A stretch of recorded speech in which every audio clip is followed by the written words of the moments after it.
Here's a question that changed the world. How do you make bronze? Copper plus tin. Simple recipe, revolutionary result. Bronze tools cut better than stone. Bronze weapons killed more efficiently than copper. Bronze plows broke harder soil. Around 3000 BCE, whoever controlled bronze controlled power. But here's the problem. Copper deposits? Fairly common. Tin? Incredibly rare. Afghanistan had it. Cornwall in Britain had it. Parts of Southeast Asia had it. But Mesopotamia, Egypt, the great river valley civilizations, they had almost none. So they had to get it from somewhere else. Segment 1, the first trade routes. The search for tin created something unprecedented. Long-distance trade routes spanning thousands of miles. Merchants in ancient Sumer needed tin from Afghanistan, a journey of 2,000 miles through hostile territory, across deserts, over mountains. They couldn't just walk there and back. Too dangerous, too far. So they created relay systems.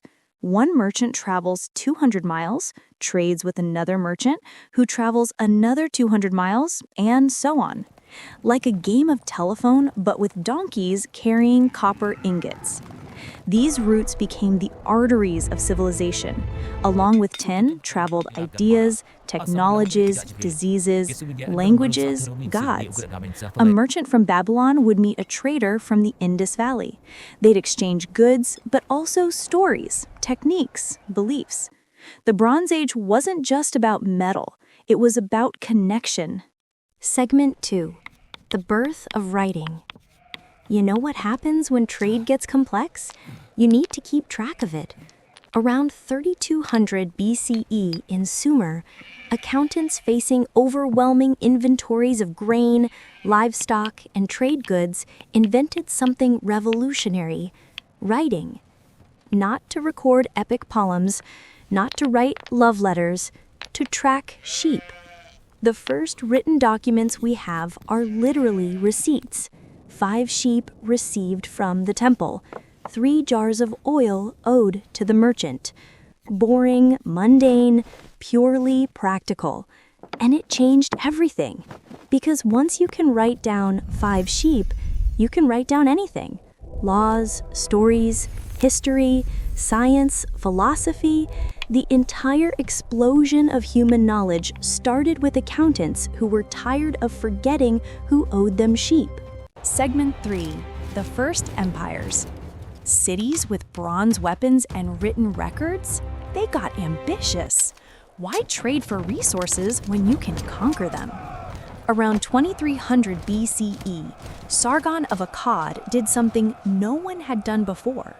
He conquered multiple city-states and unified them under one ruler, the First Empire. Not just a city, not just a kingdom, an empire. Multiple peoples, multiple languages, one ruler. His secret? Professional army. A standing military force, trained soldiers who fought year-round, not farmers who picked up spears during harvest season. With bronze weapons and organized tactics, Sargon's forces were unstoppable. His empire stretched from the Persian Gulf to the Mediterranean. For the first time in history, you could travel 1,000 miles and still be under the same law, the same government, the same emperor. The web was getting denser. Segment 4. Egypt's Golden Age. While Mesopotamia was fighting constant wars of conquest, Egypt was doing something different. Geography gave them a gift: natural barriers. Deserts to the east and west, Mediterranean to the north, cataracts on the Nile to the south. Egypt was isolated, protected. This allowed them to develop in relative peace for thousands of years. The pyramids? Built around 2500 BCE during the Old Kingdom. Not by slaves, recent evidence suggests, but by paid workers. Farmers during flood season when they couldn't farm. It was public works, employment, a way to unify the kingdom through collective achievement. Those pyramids weren't just tombs. They were statements. We're so stable, so organized, we can dedicate decades to moving millions of tons of stone. And the world noticed. Segment 5. The Indus Valley Civilization. While Mesopotamia built empires and Egypt built pyramids, something extraordinary was happening in the Indus Valley, modern Pakistan and northwestern India. Around 2500 BCE, cities like Harappa and Mohenjo-daro housed tens of thousands of people, with urban planning that wouldn't look out of place today.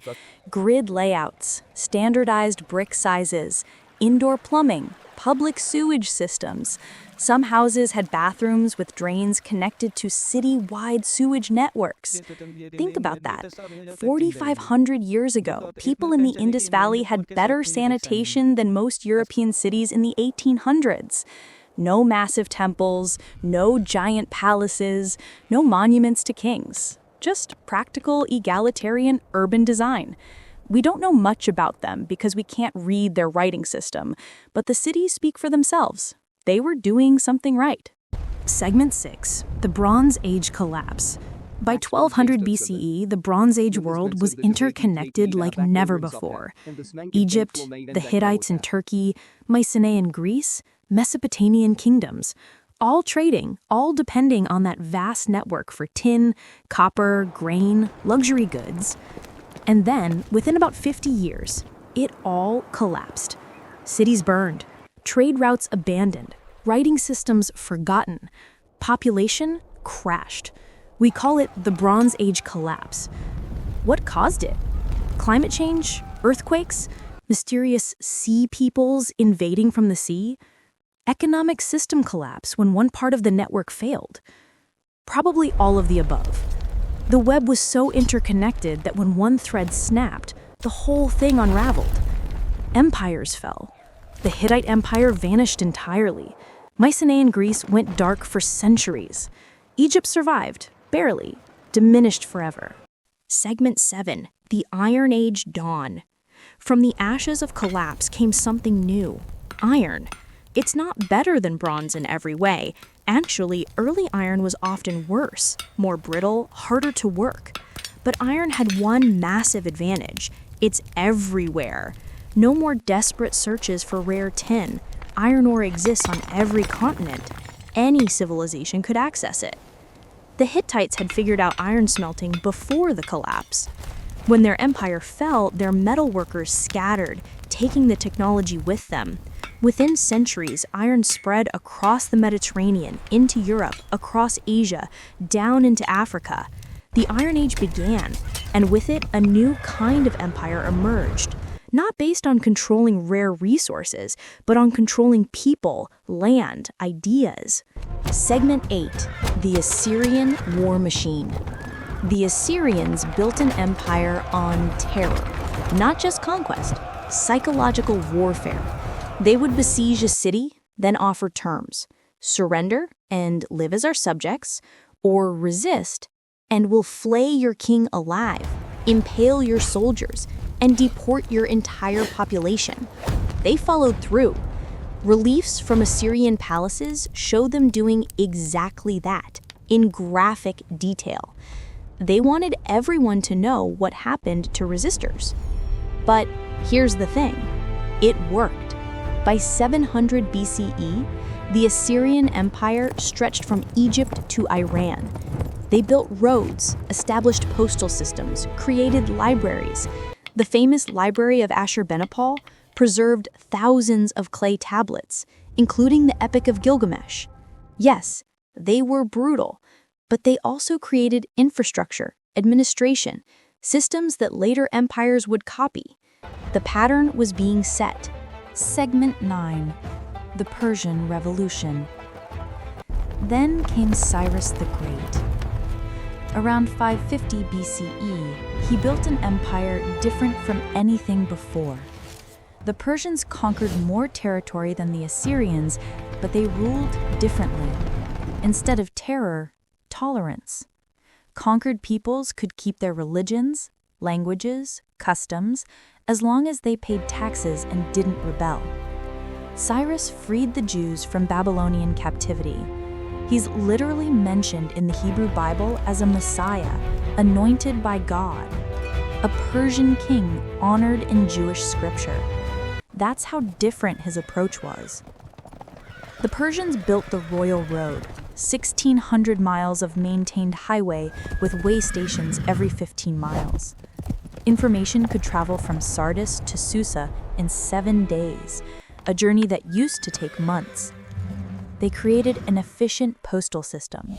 They standardized weights and measures. They minted coins. The Persian Empire was the first truly global system of governance. Segment 10. Meanwhile, in China. While the Mediterranean world was rising and falling, China was developing independently. The Shang dynasty around 1600 BCE, the Zhou dynasty, the Warring States period. Chinese civilization was evolving its own patterns, its own solutions to the same fundamental problems: how to organize large populations, how to govern vast territories, how to maintain order. By 500 BCE, the same century that produced Buddha in India, Confucius and Lao Tzu in China were developing philosophical systems that would shape East Asian thought for millennia. The 100 schools of thought, philosophers debating governance, ethics, human nature.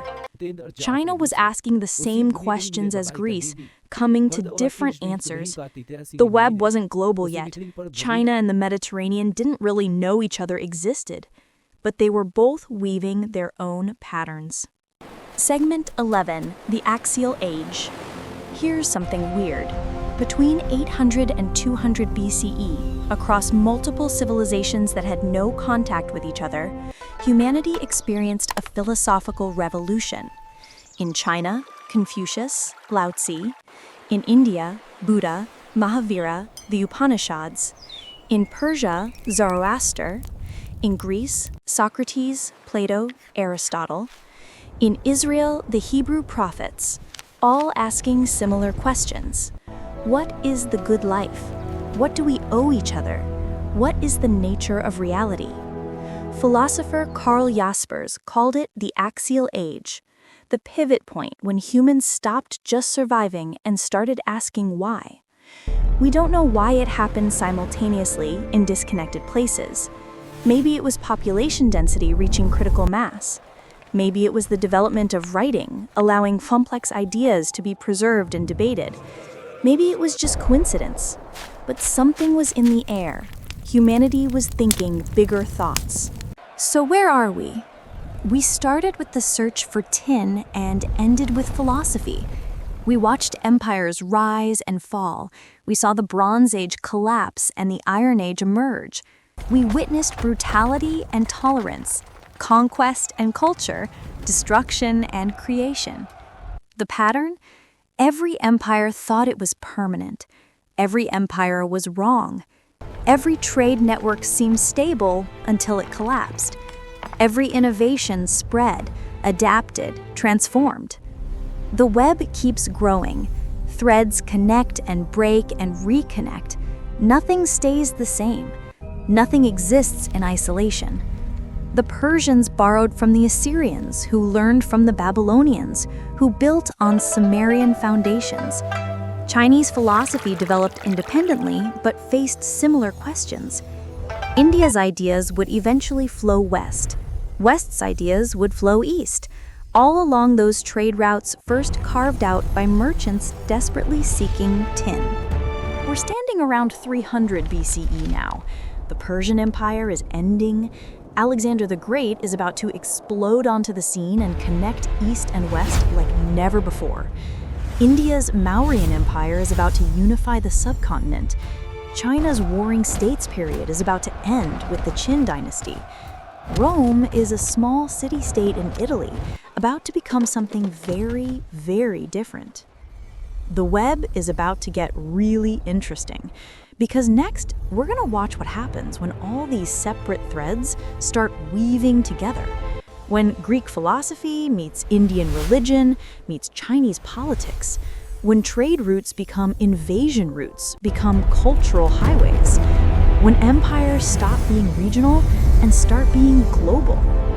Stay tuned for part 3 of The Web of Time, where we trace the Silk Roads, follow the legions, and watch the ancient world's greatest game of cultural telephone create the foundations of the modern world.